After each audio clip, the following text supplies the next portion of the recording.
ഇസ്രയേലും ഹിസ്ബുള്ളയും വെടിനിർത്തൽ കരാറിൽ ഏർപ്പെടുമോ? വെസ്റ്റ് ബാങ്കിൽ ജനങ്ങൾ സംയമനം വെടിഞ്ഞ് പ്രതിരോധ വഴിയിലേക്ക് ഇറങ്ങുന്നത് ഇസ്രയേലിന് പുതിയ വെല്ലുവിളിയാകുന്നുണ്ടോ?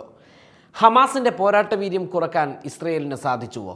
ബന്ദികളുടെ മോചനം ഉറപ്പാക്കാതെ വെടിനിർത്തലിന് ഇസ്രയേലിന് സാധിക്കുമോ?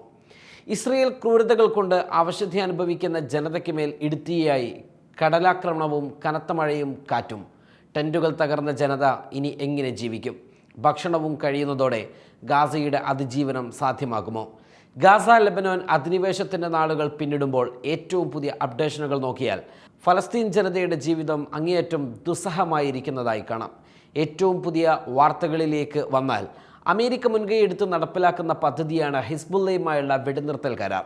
ഇസ്രയേലിന് ഏറ്റവും കൂടുതൽ തിരിച്ചടി ലഭിച്ചുകൊണ്ടിരിക്കുന്നത് ഹിസ്ബുള്ളയിൽ നിന്നാണ്. ടെല്ലവീവും ഹൈഫയും അവരുടെ ആക്രമണങ്ങളിൽ നടുങ്ങിയിരിക്കുകയാണ്. ഒരു ഭാഗത്ത് ലെബനൻ ആക്രമിക്കുമ്പോൾ മറുഭാഗത്ത് ലെബനാനിൽ നിന്നും കടുത്ത പ്രത്യാക്രമണവും ഇസ്രയേൽ നേരിടേണ്ടി വരുന്നു. ഈ സാഹചര്യത്തിലാണ് വെടിനിർത്തലിനായി ഇസ്രയേലിൻ്റെ ആവശ്യപ്രകാരം അമേരിക്ക രംഗത്ത് വരുന്നത്. ചർച്ചകൾ കഴിഞ്ഞതായും ഇനി പ്രഖ്യാപനം മാത്രമേ ബാക്കിയുള്ളൂ എന്നുമാണ് പുറത്തു വരുന്നുകൊണ്ടിരിക്കുന്ന വിവരങ്ങൾ. അതുകൊണ്ട് തന്നെ വെടിനിർത്തൽ പ്രഖ്യാപിക്കും മുൻപ് മാരകമായ ഏറ്റവും ക്രൂരമായ ആക്രമണങ്ങൾ നടത്തി വെടിനിർത്തൽ സാധ്യമാക്കുവാനാണ് ഇരുപക്ഷവും ആലോചിക്കുന്നത്. അതിനാൽ ഇസ്രയേൽ എല്ലാം നിലക്കുമുള്ള മുൻകരുതലുകളും ആക്രമണങ്ങളും തയ്യാറെടുപ്പുകളുമെല്ലാം നടത്തിക്കൊണ്ടിരിക്കുകയാണ്. വെടിനിർത്തൽ അംഗീകരിക്കുന്നത് സംബന്ധിച്ച് ഇസ്രയേൽ മന്ത്രിസഭ ചൊവ്വാഴ്ച ചേരുന്നുണ്ട്. ഇതിൽ കൂടി അംഗീകാരം ലഭിച്ചാൽ മാത്രമേ ഈ പ്രഖ്യാപനം ഉണ്ടാവുകയുള്ളൂ എന്നാണ് പുറത്തു വന്നുകൊണ്ടിരിക്കുന്ന വിവരങ്ങൾ. എന്നാൽ വെടിനിർത്തൽ കരാറിലേക്ക് ഹിസ്ബുള്ള മുന്നോട്ട് വെച്ച ഉപാധിയിൽ ഫിലാഡൽഫിയ ഇടനാഴിയുടെ മേൽ ഇസ്രയേൽ നിയന്ത്രണം നിലനിർത്തുന്നത് അവസാനിപ്പിക്കണമെന്ന ആവശ്യമുണ്ട്.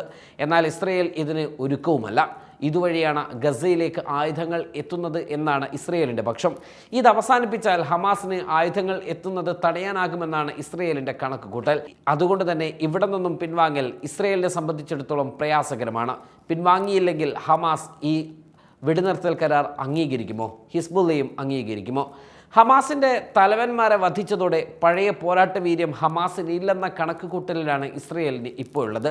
എന്നാൽ അവരെ പൂർണ്ണമായും എഴുതി തള്ളേണ്ടതില്ലെന്ന നിലപാടും അതേസമയം തന്നെ ഇസ്രയേലിനുണ്ട്. ഏത് നിമിഷവും ഹമാസ് സംഘടിച്ചാൽ ശക്തമായ പ്രത്യാക്രമണങ്ങൾ ഉണ്ടാകും. ഒറ്റപ്പെട്ട ആക്രമണങ്ങളിലൂടെ സൈന്യത്തിന് വലിയ നാശനഷ്ടങ്ങൾ വരുത്തുന്ന ഒളിപ്പോരുകളിലാണ് ഹമാസ് ഇപ്പോൾ ശ്രദ്ധ കേന്ദ്രീകരിച്ചിരിക്കുന്നത്. ഇത് അവസാനിപ്പിക്കാനോ ഹമാസ് കേന്ദ്രങ്ങൾ കണ്ടെത്താനോ ഇസ്രയേലിന് കഴിഞ്ഞിട്ടുമില്ല. ബന്ദികളുടെ മോചനം ഇതുവരെയും ഇസ്രയേലിന് സാധ്യവുമായിട്ടില്ല. അതേസമയം തന്നെ പൊതുവെ സമാധാനപരമായി പ്രതിഷേധിക്കുന്ന വെസ്റ്റ് ബാങ്കിലും ശക്തമായ പ്രതിരോധങ്ങളും പ്രത്യാക്രമണങ്ങളും അവിടുത്തുകാരും ആരംഭിച്ചിട്ടുണ്ട് എന്നത് ഇസ്രയേൽ സൈന്യത്തിന് പുതിയ തലവേദനകൾ സൃഷ്ടിക്കുകയാണ്. കഴിഞ്ഞ ദിവസം ആയുധവുമായി എത്തിയ ഫലസ്തീനെ പിന്തുണക്കുന്ന ഇസ്രയേലി വനിതയെ ഇസ്രയേൽ പോലീസ് അറസ്റ്റ് ചെയ്തിരുന്നു. ഇസ്രയേൽ സൈന്യത്തിനെതിരെ ചിലയിടങ്ങളിൽ പ്രത്യാക്രമണങ്ങൾ ഉണ്ടാവുകയും ഉണ്ടായി. നേരത്തെ വെസ്റ്റ് ബാങ്കിൽ ഇത് ഒറ്റപ്പെട്ട സംഭവങ്ങളായിരുന്നുവെങ്കിൽ ഇപ്പോൾ എവിടെയും ശക്തമായ പ്രത്യാക്രമണങ്ങൾ ഇസ്രയേൽ സൈന്യം നേരിടേണ്ടി വരുന്നു എന്ന വാർത്ത ഇസ്രയേലിന് പുതിയ തലവേദനയാവുകയാണ്. അതേസമയം ഗാസയിലെ ജനങ്ങൾ ഇസ്രയേലിൻ്റെ ആക്രമണങ്ങളിൽ അഭയം തേടി ക്യാമ്പ് ചെയ്യുന്ന കടൽ തീരത്തെ താൽക്കാലിക ടെൻറ്റുകളെല്ലാം തകർന്നു പോയെന്ന വാർത്തയാണ് ഏവരെയും കരളലിയിപ്പിക്കുന്നത്. ഇസ്രയേലിൻ്റെ അതിക്രൂരമായ ആക്രമണങ്ങളിൽ വീടുകൾ തകർന്നും ഉറ്റവരെ നഷ്ടപ്പെട്ടും മാരകമായ പരിക്കുകളേറ്റും നരകജീവിതം അനുഭവിക്കുന്നവർ താൽക്കാലിക ടെൻറ്റുകളിലായിരുന്നു കഴിഞ്ഞിരുന്നത്. എന്നാൽ ഗാസയിൽ ഇപ്പോൾ ശൈത്യകാലമാണ്. അതിതീവ്ര മഴ പെയ്യുന്നു. കടുത്ത തണുപ്പും കടൽക്കാറ്റും ശക്തമായ കടലാക്രമണവും തീരങ്ങളിൽ കെട്ടിയ അവരുടെ ടെൻറ്റുകൾ തകർത്ത് കളഞ്ഞിട്ടുണ്ട്. ഇതുകൂടി നേരിടാൻ കഴിയാത്ത അവസ്ഥയിലാണിപ്പോൾ ഗാസ ജനത. ദുരന്തത്തിന് പിറകെ ഒന്നൊന്നായി വിട്ടൊഴിയാതെ ദുരന്തം കടന്നു വരുന്നു. ഈ അവസ്ഥ ഗസയെ പട്ടിണിയിലേക്കും ദാരിദ്ര്യത്തിലേക്കുമാണ് കൊണ്ടുപോകുന്നത്.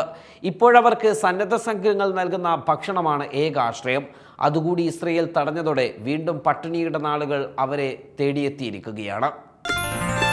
Waytonikah.com, the exclusive Muslim matrimonial site.